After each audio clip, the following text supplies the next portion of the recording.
Last year, Mage won the Kentucky Derby, and 1 year later, his full brother is in the same race. Another day, another Derby profile. Today's episode is on.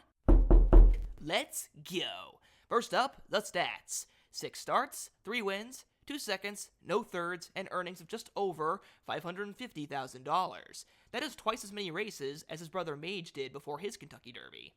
For major races, he has been a participator in stakes companies since his second start, but didn't get his big break until start 4 in the Remsen Stakes, where he accrued 10 points, defeating Sierra Leone. He then took the Hollow Fountain of Youth Stakes to get 50 points and a spot in the Derby, and for good measure, he got 15 points in a disappointing Bluegrass Stakes. For running style, it's pretty simple. He's a front runner, and that's all he wants to be. He's quite headstrong. Even when things don't go his way, he wants to go to the lead, such as in the Sapling Stakes, where he broke rather slowly, and then was forced really wide into the first turn, but still his pride got him to the front of the pack, although he did eventually lose the race. But that is one of his more underappreciated performances. Now, for the Bluegrass Stakes, that race was purposefully experimental to see what would happen if he didn't get the lead and had to take kickback. And guess what? It didn't work out. That's the most simple way to put it. He needs the lead so that he can avoid kickback and so that he can run on his own pace.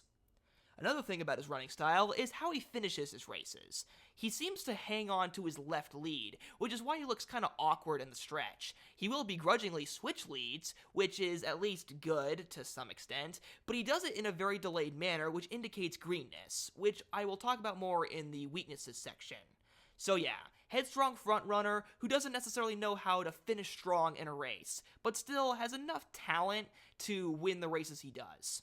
For strengths, he is technically the only horse to defeat Sierra Leone, although there are some nuances to kind of negate how valuable that really is.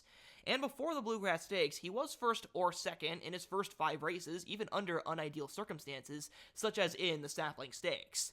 And being fourth in the Bluegrass Stakes is not a death sentence. Thunder Gulch exists. Thunder Gulch won the Fountain of Youth just like Dornoch did, and then in his final prep was fourth in the Bluegrass, which was right before his victory in the Kentucky Derby.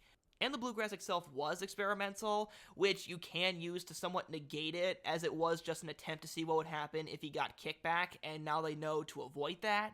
But still, it does show a bit of one-dimensionalness in his character, which we'll talk about in the weaknesses section. Despite having twice as many races as his brother Mage, he's still quite immature, with his tendency to hang on his left lead.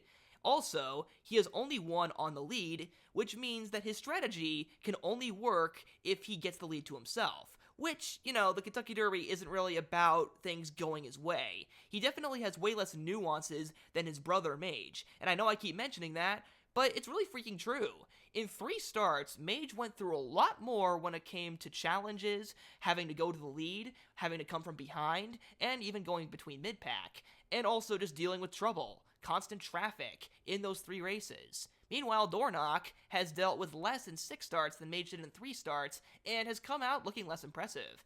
Just because Dornoch has won 2 Grade 2 races does not mean that he's going into this Derby looking better than his brother.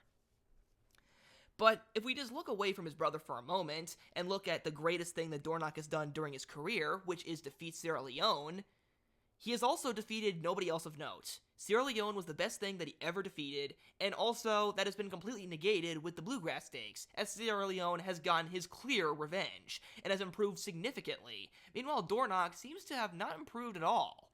And with that is the Derby profile on Dornoch. I'd say that overall, he is a bold frontrunner with clearly some talent, but he has a surprising amount to still figure out despite the higher quantity of races that he has in comparison to his opponents.